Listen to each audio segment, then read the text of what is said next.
दिल्ली की 7 लोकसभा सीटों में से एक है पश्चिमी दिल्ली। संसदीय और विधानसभा क्षेत्रों के परिसीमन के बाद राष्ट्रीय राजधानी की पश्चिमी दिल्ली लोकसभा सीट 2008 में अपने मौजूदा स्वरूप में आई।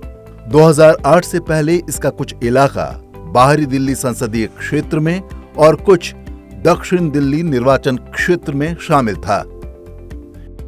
यह दिल्ली के सबसे समृद्ध और घनी आबादी वाले क्षेत्रों में से एक है।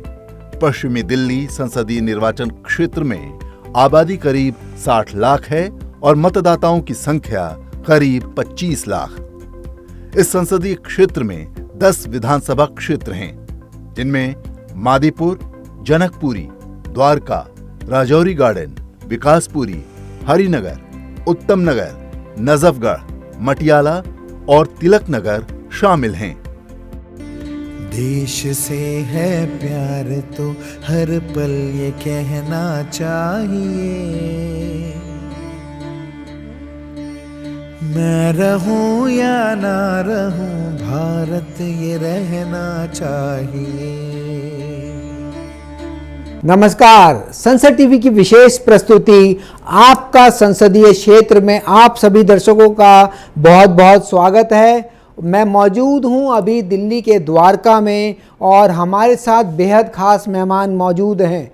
हमारे साथ मौजूद हैं पश्चिमी दिल्ली से लोकसभा सांसद मैं कमलजीत सहरावत, जो लोकसभा सदस्य निर्वाचित हुई हूं, ईश्वर की शपथ लेती हूं कि मैं विधि द्वारा स्थापित भारत के संविधान के प्रति सच्ची श्रद्धा और निष्ठा रखूंगी।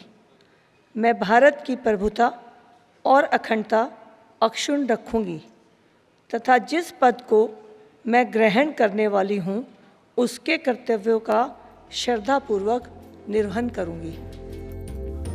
वर्तमान समय में दिल्ली बीजेपी में प्रदेश महामंत्री और पश्चिमी दिल्ली से लोकसभा सांसद कमलजीत सहरावत आज दिल्ली की राजनीति में भारतीय जनता पार्टी का जाना माना चेहरा हैं। दिल्ली बीजेपी की महासचिव और जाट समाज से आने वाली कमलजीत सहरावत आज दिल्ली में बीजेपी की महिला चेहरा भी हैं। 2007 से 2009 के बीच वो नजफगढ़ जिले की जिला उपाध्यक्ष रहीं। 2008 में वो बीजेपी टिकट पर पहली बार मटियाला सीट से विधानसभा चुनाव लड़ी। हालांकि तब उन्हें जीत हासिल करने में कामयाबी नहीं मिली। 2009 से 2014 के बीच वो दिल्ली बीजेपी सचिव रहीं। 2014 से लेकर 2016 तक वो दिल्ली बीजेपी महिला मोर्चा की अध्यक्ष भी रहीं। 2016 में उन्हें दिल्ली बीजेपी उपाध्यक्ष बनाया गया। कमलजीत सहरावत ने दिल्ली नगर निगम से अपनी राजनीतिक यात्रा शुरू की थी और बहुत जल्द एक मजबूत नेत्री के रूप में अपनी पहचान बनाने में कामयाब रही। कमलजीत सहरावत 2017 में दक्षिणी दिल्ली नगर निगम की महापौर बनी। महापौर के रूप में उन्होंने दक्षिणी दिल्ली के मुद्दों जैसे स्वच्छता, कचरा प्रबंधन, जल आपूर्ति, पार्कों के रखरखाव और स्थानीय बुनियादी ढांचों में सुधार के अलावा स्थानीय विकास परियोजनाओं पर काम किया। कमलजीत सहरावत की साफ छवि, नेतृत्व क्षमता और जनता के बीच लोकप्रियता के चलते उन्हें बीजेपी ने 2024 लोकसभा चुनाव में पश्चिमी दिल्ली से प्रत्याशी बनाया। पार्टी की उम्मीदों पर खरे उतरते हुए कमलजीत सहरावत ने भारी मतों से जीत दर्ज की। संसद टीवी की ओर से आपको बहुत बहुत बधाई, शुभकामनाएं इस जीत के लिए। पहली बार आप चुन के आई हैं। जो आपका संसदीय क्षेत्र है 60 लाख की करीब आबादी है और 25 लाख के करीब वोटर्स हैं। क्या डेमोग्राफी है इस क्षेत्र की, जनसंख्या के हिसाब से कहें, पॉपुलेशन के हिसाब से कहें, जो यहाँ की ट्रैफिक व्यवस्था है उसके हिसाब से कहें, ग्रामीण परिप्रेक्ष्य में कहें, शहरी क्षेत्र को लेके कहें, तो आप क्या बताना चाहेंगे अपने क्षेत्र के बारे में? सबसे पहले आप सबको नमस्कार। पश्चिमी दिल्ली लोकसभा क्षेत्र, इसे हम वोटर के रूप में यानी जनसंख्या के रूप में और इसको अगर जोग्राफिकल क्षेत्र के रूप में कहें तो बहुत बड़ी लोकसभा है। और साथ ही ये अलग अलग जो हमारे समाज है या टाइप ऑफ एरिया है, सबको ये सम्मानित कर है। ये शुरू होता है मोती नगर की बसई दारापुर से, जो कि मोती नगर और बसई दारापुर उसका एक एरिया है। वहाँ से लेकर ढासा बॉर्डर तक 10 विधानसभा का एक क्षेत्र है, जिसमें वेस्ट की 5 जो विधानसभा हैं वो पूरी अर्बन है, शहरी हैं, जिसमें जनकपुरी, हरिनगर, रजौरी गार्डन, तिलक नगर, मादीपुर, ये 5 विधानसभा आती हैं वेस्ट से। और 5 के बाद द्वारका विधानसभा जिसका नाम है वो टोटली अनऑथराइज कॉलोनी है। उत्तम नगर भी अनऑथराइज कॉलोनी और कुछ गांव का संगम है। उसके बाद मटियाला विधानसभा, इसमें द्वारका, गांव, जे कॉलोनी सबका मिक्स है। अगली विधानसभा नजफगढ़ और फिर एक विधानसभा इसमें विकासपुरी है। तो कुल मिलाकर 10 विधानसभाओं में से तकरीबन 3 विधानसभा ग्रामीण है और 3 के करीब टोटली अनऑथराइज है और 5 विधानसभा में से 4 के करीब जो हमारी वेस्ट की हैं उसके अंदर हमारा अर्बन एरिया आता है। तो कुल मिलाकर इन 10 लोकसभाओं में दिल्ली की जो हम कहें कि डेमोग्राफी किस तरह की है, उसमें गांव भी हैं, अनऑथराइज कॉलोनी भी है, द्वारका जैसी हाई राइज बिल्डिंग भी है जो जनकपुरी विकासपुरी में डीडीए फ्लैट्स हैं, विकासपुरी में अपार्टमेंट है, द्वारका में अपार्टमेंट है। तो ये कुल मिलाकर दिल्ली की वास्तविक जो एक टाइप ऑफ जनसंख्या है उसको यहाँ पे समाहित करती है। पश्चिमी दिल्ली लोकसभा क्षेत्र दिल्ली के पश्चिमी हिस्से में स्थित है और इसमें दिल्ली के कुछ सबसे घनी आबादी वाले शहरी और अर्ध शहरी इलाके शामिल हैं। यह क्षेत्र दिल्ली के सामाजिक और आर्थिक विविधता को दर्शाता है। पश्चिमी दिल्ली में कुछ महत्वपूर्ण आवासीय, व्यावसायिक और औद्योगिक इलाके आते हैं, जिनमें द्वारका दिल्ली के सबसे बड़े उपनगरों में से एक है और कई सरकारी कार्यालयों का केंद्र है। दूसरा है जनकपुरी जो आवासीय और व्यावसायिक केंद्र है। फिर राजौरी गार्डन और तिलक नगर हैं जो प्रमुख बाजार क्षेत्र हैं जहां व्यापार और सामाजिक गतिविधियों के केंद्र हैं। नजफगढ़ भी इसी लोकसभा क्षेत्र का हिस्सा है जो अर्ध शहरी और ग्रामीण क्षेत्र है जहां के बाशिंदे कृषि और छोटे व्यवसायों पर निर्भर हैं। 76 गांव पश्चिमी दिल्ली में हैं। इन ग्रामीण इलाकों के विकास के लिए कई योजनाओं के तहत कार्य किए जा रहे हैं, जिसमें दिल्ली ग्रामोदय अभियान प्रमुख है। ग्रामीण क्षेत्रों में विकास की योजनाओं की बात करें, जल की आपूर्ति की बात करें, बिजली की करें, सड़क परिवहन की करें, महिला सुरक्षा की करें या फिर शिक्षा की करें, और आने वाले 5 सालों में आप किस तरह से इस क्षेत्र में विकास को देखते हैं? मेरे यहाँ पर सबसे बड़ी दिक्कत ये आई कि हमारे गांव के अंदर काम नहीं हो रहा था और हमारे गांव को जब हमने देखा कि बहुत हालत ख़राब हो रही है तो गांव को अर्बन डिक्लेयर करने के बाद हमने कोशिश करी कि फ़ंड कहाँ से आएगा। तो ग्रामोदय उदय योजना, इसका एक नया निर्माण एलजी द्वारा किया गया। 840 करोड़ रुपए को जो रूरल हेड के अंडर था इसको हमने डीडी को ट्रांसफ़र कराया और सभी गांव में आज ग्रामोदय योजना के नाम पर गली नाली सड़क पार्क का काम हो रहा है। दूसरा हमने कोशिश की कि गांव के अंदर जो भी ज़मीन कॉमन है, जैसे कि ग्राम सभा की है जब डीडी के अंडर हो गई, तो उसके अंदर कोई गवर्नमेंट का प्लान नहीं आना चाहिए, बल्कि गांव की सुविधाओं के लिए वहाँ पे पार्क बने, कम्युनिटी हॉल बने। तो हम इस पर काम कर रहे हैं। मेट्रो को अभी नजफगढ़ ढासा बस स्टैंड तक पहुँचा दिया गया है, तो आगे चलकर कोशिश रहेगी कि मेट्रो को हम ढासा बॉर्डर तक लेकर जाएं। तो गांव में कनेक्टिविटी को बढ़ाने का प्रयास है और गांव में स्पोर्ट्स फैसिलिटी को डेवलप करने के लिए अब मैं लगातार सोच रही हूँ, मिनिस्ट्री से भी मिल रही हूँ, साइंस से भी मेरा मिलना हुआ, स्पोर्ट्स अथॉरिटी से, कि वो किस तरह से हमारे गांव के बच्चों को मदद कर सकते हैं। तो गांव को लेकर योजना बनाकर हम काम कर रहे हैं। क्षेत्र के चौतरफा विकास के लिए कई अन्य परियोजनाओं पर काम चल रहा है, जिसमें 26,000 करोड़ रुपए की लागत से बनने वाला यशोभूमि कन्वेंशन सेंटर, भारत वंदे पार्क, मल्टी स्पोर्ट्स एरिया प्रमुख हैं। यही कल्पना थी कि दिल्ली का ऐसा हिस्सा बने जिसके अंदर हर फैसिलिटीज़ हो, और इसमें आदरणीय प्रधानमंत्री नरेंद्र मोदी जी का विज़न बहुत काम किया। सबसे पहले हमारे यहाँ पर यशोभूमि जैसा प्रोजेक्ट जिसका 2 साल पहले शुरुआत हुई, जहाँ पर कि इंटरनेशनल लेवल की कॉन्फ्रेंस हो रही हैं। स्पोर्ट्स कॉम्प्लेक्स में द्वारका में तकरीबन 6 स्पोर्ट्स कॉम्प्लेक्स, 3 पहले शुरू हो चुके हैं और 3 अभी आने वाले टाइम में शुरू हो जाएंगे। स्पोर्ट्स कॉम्प्लेक्स दिए गए हैं। मल्टी स्पोर्ट्स एरिना के नाम पर एक बहुत बड़ा स्पोर्ट्स का सेंटर बन रहा है जो अगले 3 साल के अंदर तैयार हो जाएगा। और यहाँ पर भारत वंदना पार्क एक ऐसा पार्क बन रहा है जो एशिया का सबसे सुंदर और बिगेस्ट पार्क होगा और वो दिल्ली के टूरिज़्म को बहुत बढ़ाएगा। साथ ही गोल्फ कोर्स का बनना हो रहा है। इसके साथ ही यहाँ पर जो महत्वपूर्ण परिवर्तन जिससे लोगों की ज़िंदगी में बदलाव आया और हमारे नहीं पूरी दिल्ली की में आया, वो था अर्बन एक्सटेंशन रोड का बनना और द्वारका एक्सप्रेसवे का बनना। क्योंकि अर्बन एक्सटेंशन रोड से बनने से तकरीबन से 50 से 60 हज़ार गाड़ियाँ जो दिल्ली में आनी चाहिए थी वो दिल्ली में नहीं आती हैं, वो केएमपी और यूईआर होते हुए बाहर निकल जाती हैं। और द्वारका एक्सप्रेसवे से गुड़गांव की कनेक्टिविटी, क्योंकि गुड़गांव जॉब्स का हब है, मल्टीनेशनल कंपनीज़ आईटी कंपनीज़ बहुत ज़्यादा गुड़गांव में है, तो यहाँ से जाने में जो घंटे लगते थे, अब जब से द्वारका एक्सप्रेसवे बना है तो तकरीबन पिछले 1 साल से करीब होने वाला है, जब आदरणीय नितिन गडकरी जी और आदरणीय पीएम साहब ने इसका उद्घाटन किया तो हम 10 मिनट में राजीव चौक पहुँचते हैं। तो इन 2 रोड की कनेक्टिविटी और ये जो प्रोजेक्ट मैंने बताए हैं, ये बहुत बड़ी एक सेंट्रल गवर्नमेंट की सौगात द्वारका को मिली है। किसी भी क्षेत्र का विकास केंद्र और राज्य के सहयोग से ही संभव है।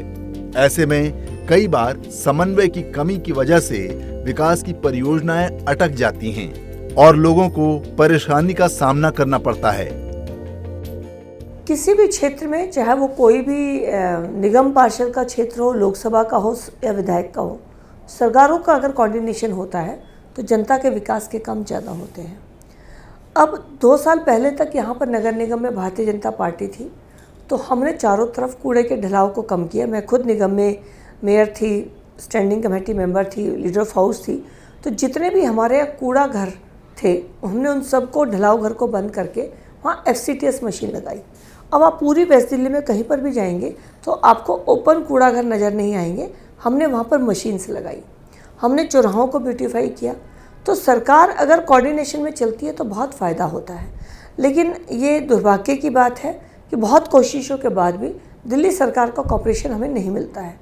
और उसकी वजह से, क्योंकि नगर निगम में अब भी काम इफेक्ट होने लग गया है, क्योंकि वहाँ पर भी आम आदमी पार्टी सरकार है, तो आप देखते हैं कि कई जगह आपको कूड़ा खुला पड़ा हुआ मिलता है।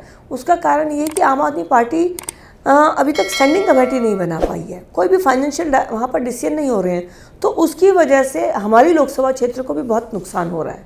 तो अगर ये सरकारों का कोऑर्डिनेशन होता तो जनता को हम बेहतर रूप में और सेवा कर सकते थे। पश्चिमी दिल्ली में विकास के कई काम चल रहे हैं, लेकिन अतिक्रमण और ट्रैफिक की समस्या इस क्षेत्र की सबसे बड़ी समस्याओं में शुमार होते हैं। इन्हें लेकर वर्तमान सांसद क्षेत्र के अधिकारियों के साथ समय समय पर बैठकें भी करती हैं और इन समस्याओं से निजात पाने के लिए योजनाओं पर भी काम किया जा रहा है। दिल्ली का सबसे बड़ा अगर मैं कहूँ समस्या है तो ट्रैफिक जैम है। इसके लिए हमें नए ऑप्शंस रोड को बनाने के लिए एक्सप्लोर करने पड़ेंगे। फ्लाईओवर्स भी चाहिए हैं, मेट्रो की कनेक्टिविटी लास्ट माइल तक होनी चाहिए और एक दूसरे की इंटरकनेक्टिविटी होना भी बहुत ज़रूरी है। मैं जिस क्षेत्र में आती हूँ वहाँ पर अनऑथराइज कॉलोनी बहुत है। अब जैसे मैंने आपको कहा कि Rajouri Garden, Janakpuri, Vikaspuri authorise colony है, तो यहाँ पे पैरेलल रोड्स चलती हैं, यानी आपका मेन रोड अगर जाम भी हो गया तो भी आपके पास नेक्स्ट 2-3 लाइन्स हैं, आप वहाँ पे ट्रेवल कर सकते हैं। लेकिन जैसे ही आप जनकपुरी A1 से नजफगढ़ की तरफ बढ़ेंगे शिवाजी मार्ग पे, तो दोनों साइड में अनऑथराइज कॉलोनी आ जाते हैं, जो एक गली दूसरे से कनेक्ट नहीं है और गलियों का जो विड्थ है वो भी बहुत कम है। तो यहाँ पर आके समस्या भयंकर रूप धारण कर लेती है। तो इसके लिए जो आने वाले लॉन्ग टर्म में जो मेरी प्लानिंग है कि जो शिवाजी रोड जब जनकपुरी A1 पर आता है, नजफगढ़ तक जाता है, तो इसके पैरेलल जो हमारी साहबी नदी है उसके किनारे पे एक रोड बनना चाहिए, ताकि वहीं से ट्रैफिक अनऑथराइज कॉलोनी के बीच में जाने के लिए अलग हो जाए, नजफगढ़ का ट्रेन जो पार्क है जो ट्रैफिक है वो अलग चला जाए। और इसी तरह से नांगलोई के अंदर मेट्रो चलती है और नजफगढ़ में है, तो अगर इन दोनों को हम कनेक्ट करते हैं और इस रोड से इसकी रोड की कनेक्टिविटी कर देते हैं, तो मुझे लगता है बहुत बच्चों को जो स्कूल कॉलेजों में पढ़ने जाते हैं, बहुत से हमारे युवा जो जॉब के लिए जाते हैं, उनको बहुत मदद मिलेगी।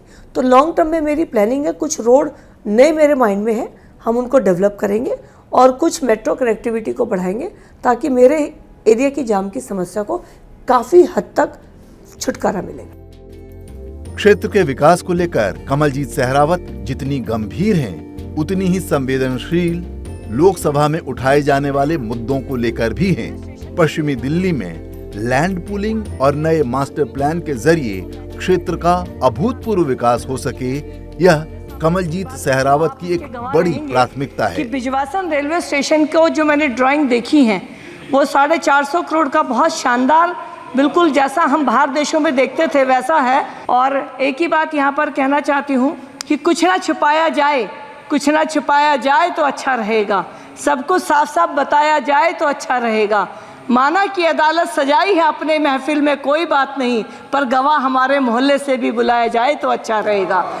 देश की सबसे बड़ी पंचायत में अब आप पश्चिमी दिल्ली का प्रतिनिधित्व कर रही हैं, ऐसे में आपकी कौन सी प्राथमिकताएं हैं जो आप दिल्ली में होते हुए केंद्र तक पहुंचाएंगी, यानी कड़ी का काम करेंगी? हमारे यहाँ जो गांव लगते हैं उसमें लैंड पूलिंग पॉलिसी को आना है और मास्टर प्लान लागू होना है।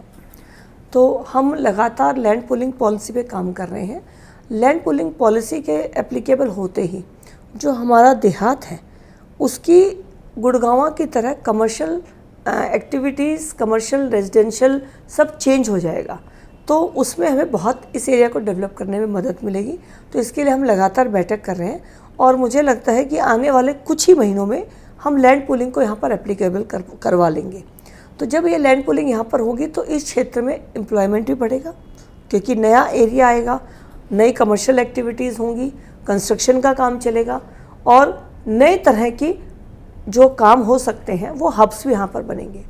दूसरा जो हमारी यशोभूमि है, यशोभूमि तकरीबन 26,000 करोड़ का प्रोजेक्ट है, जिसके अंदर कमर्शियल हब बनेगा, बहुत सारे होटल्स, आउटलेट्स ये सब आएंगे। अभी सिर्फ इसका एक पार्ट शुरू हुआ है जो कि एक आप कहिए कि कन्वेंशन के लिए ही यूज़ होता है, अभी इसके अंदर पूरी कमर्शियल एक्टिविटी नहीं है। तो मेरी कोशिश रहेगी कि ये जो सेंटर की स्कीम्स है ये जल्दी लागू हो जाए, तो इससे मेरे एरिया का एम्प्लॉयमेंट भी होगा, इंफ्रास्ट्रक्चर भी अप होगा और इस एरिया को पूरे भारत के नक्शे पे एक नई पहचान मिलेगी। पश्चिमी दिल्ली की सांसद कमलजीत ने सड़क से संसद तक के सफर में काफी संघर्ष किया है। यहाँ उनके राजनीतिक सफर के बारे में जान लेना उचित होगा। जो आपका राजनीतिक सफर है उसके बारे में आप बताएं, किस तरह से आपने इसकी शुरुआत करी? आप पार्षद रहीं 2 बार, मेयर रहीं साउथ दिल्ली की, तो जो अब तक का आपका सफ़र रहा उसमें आपने बहुत काम किया है, कई ऊंचाइयां आपने देखी है, बतौर मेयर भी आपने इस क्षेत्र को बहुत संवारा है। ऐसे में बतौर लोकसभा सांसद क्या चुनौतियां हैं, किस तरह से आप दोनों चीज़ों का डिफरेंस देखती हैं और आपका जो राजनीतिक सफ़र रहा है उसके बारे में थोड़ा बताएं। पीछे मुड़कर देखूं तो राजनीति की कभी कोई बहुत इच्छा नहीं थी, लेकिन कहा जाता है कि भाग्य आपके हाथ में नहीं होता है, भगवान उसको करते हैं। तो मेरी कहानी बिल्कुल ऐसी ही है। मैं पीजीटी कॉमर्स टीचर थी, मेरा केंद्रीय विद्यालय में अध्यापिका के रूप में काम था, लेकिन भाग्य मुझे राजनीति में लेकर आया। आज मैं पार्षद से होते होते आज यहाँ पर लोकसभा की सांसद के रूप में हूँ। लेकिन पूरी यात्रा में अगर मैं देखूँ तो भारतीय जनता पार्टी के संगठन का बहुत महत्वपूर्ण रोल है। मैंने पहले विश्व हिंदू परिषद की दुर्गा वाहिनी संयोजिका के रूप में काम शुरू किया, उसके बाद भारतीय जनता पार्टी में आई, मैं 3 बार मंत्री रही, फिर मैं महिला मोर्चा दिल्ली प्रदेश अध्यक्ष रही, उपाध्यक्ष रही और अभी मैं महामंत्री हूँ। मुझे एक संगठन का कार्यकर्ता होने के नाते फ़ायदा ये मिला कि मुझे लोगों की सेवा किस तरह से करनी है और किस तरह से लोगों के कामों के लिए रात दिन एक करके प्रायोरिटी पे उनकी संतुष्टि लेकर आनी है, ये मैंने पार्टी से सीखा। और जब मेरा नगर निगम का चुनाव हुआ, मुझे पार्टी ने मेयर बनाया, उसके बाद मैं लीडर ऑफ हाउस भी 2 साल रही, स्टैंडिंग कमेटी रही। राजनीति के इस सफर में कमलजीत सहरावत को सफलताएं मिली तो कई बार मुश्किलों का भी सामना करना पड़ा, लेकिन वो चुनौतियों से कभी घबराई नहीं, उनका डटकर सामना किया और बढ़ती गईं। उनके इस सफर में उन्हें परिवार का साथ हमेशा मिला।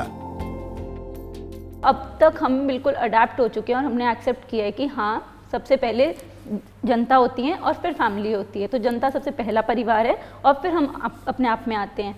तो अब तक की बॉन्डिंग बहुत ज़्यादा स्ट्रॉन्ग रही है और बोलते हैं ना कि जितना टाइम आप अपनी फैमिली को भी देते हैं आपको बहुत स्ट्रॉन्ग बनाता है रिश्ता। मम्मी हर टाइम उन्होंने मेक श्योर किया है, कॉलेज तक भी, मास्टर्स तक भी उन्होंने हमें पढ़ाया है। रात के 3 बजे अगर आती थी तो भी हमें आके पढ़ाती थी, मतलब ऐसा नहीं होता। उन्होंने आज तक एक बार भी ये नहीं कहा कि मैं थकी हुई हूँ। दुख सुख में साथ थे, उनके इलेक्शन कैंपेनिंग में साथ थे, और जो भी फैमिली का जैसे कि रिस्पॉन्सिबिलिटी बनती है कि मतलब काफ़ी बारी मम्मी कम टाइम दे पाती थी, तो हम ऐसा नहीं सोचते थे कि मम्मी हमें कम टाइम दे रही है। हमें पता था कि मम्मी अपनी दूसरी फैमिली को टाइम दे रही है, अपने लोगों को ज़्यादा टाइम दे रही है।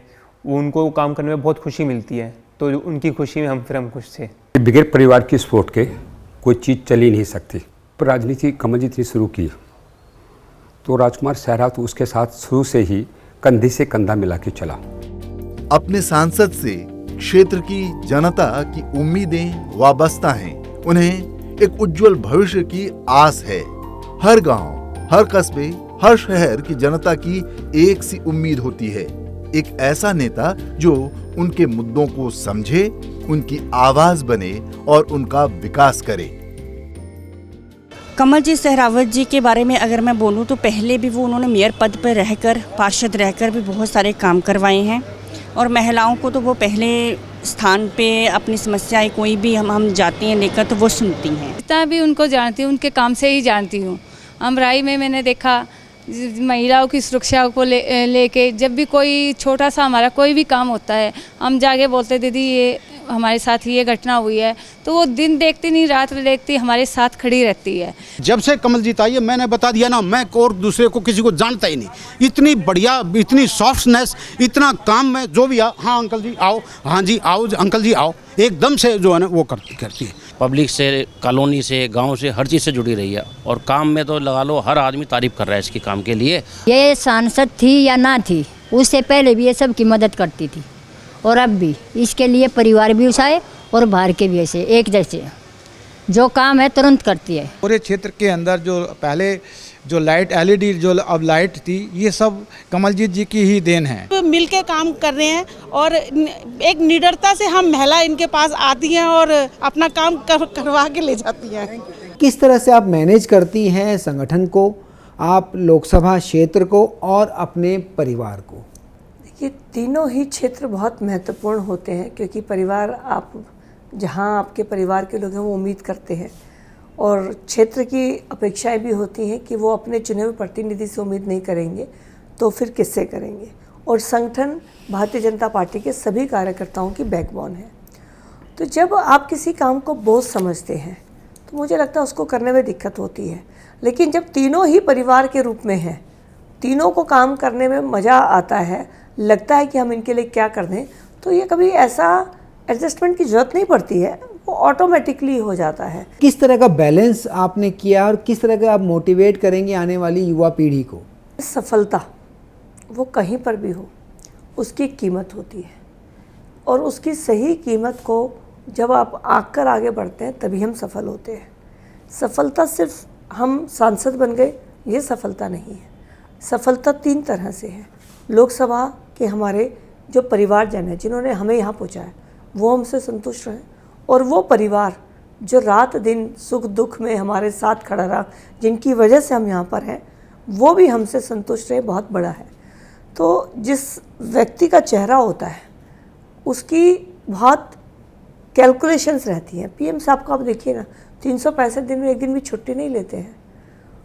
माँ की कितनी अटैच कि अपने बिजी शेड्यूल में भी जाते थे मिलने, लेकिन जिस दिन माँ गई तो भी काम को छोड़ नहीं पाए, क्योंकि लगा कि माँ तो गई हैं लेकिन कितनी माएँ मेरी तरफ देख रही हैं, जो इस देश के भविष्य की तरफ मेरी जिनकी कोशिश रहनी चाहिए। तो वही PM साहब को देख के भी बहुत हमें प्रेरणा मिलती है। लगता है कि हर भूमिका में खुद को बैलेंस करना होगा।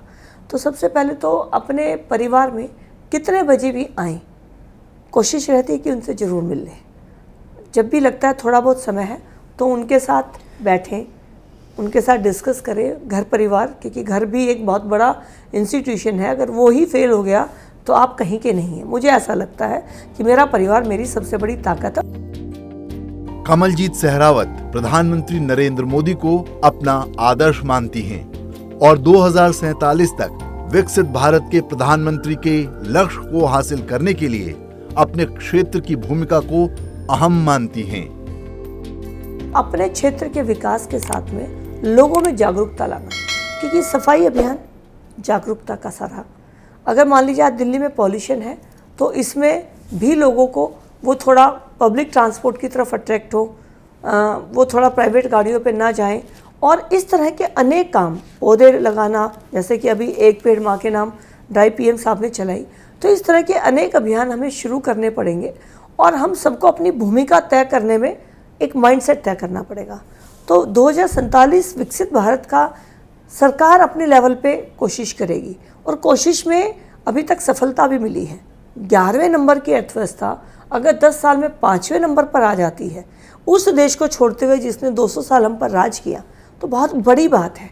इससे बहुत बड़ा मोटिवेशन मिलता है। अब देश में स्वदेशी वस्तुओं के प्रति हमें लोगों को जागरूक करना है, क्योंकि स्वदेशी होगा तो देश के लोगों को रोजगार मिलेगा और हमारा देश और लोगों को यहाँ पर आने पे अट्रैक्ट कर पाएगा। तो यहाँ पर स्किल्स हो, स्वदेशी के लिए चाहना हो, सफाई हो, पर्यावरण पे हम सबका ध्यान हो, इसके लिए लोगों के बीच में जाकर लगातार उनसे बात करना, उनके साथ संबंध आपने स्थापित करना और मिलकर काम करना, ये एक जनप्रतिनिधि की भूमिका निभाने की मेरी कोशिश रहेगी। आपका क्षेत्र सबसे तेजी से विकसित हो और आने वाले भविष्य के लिए आपको बहुत बहुत शुभकामनाएं। तो ये थी कमलजीत सहरावत जी, जो वेस्ट दिल्ली के डेवलपमेंट को लेकर तत्पर हैं और वो चाहते हैं आने वाले 2047 के विकसित भारत के लक्ष्य को हासिल करने के दौरान उनका क्षेत्र अहम भूमिका निभाए। संसद टीवी के लिए सुरेंद्र कुमार।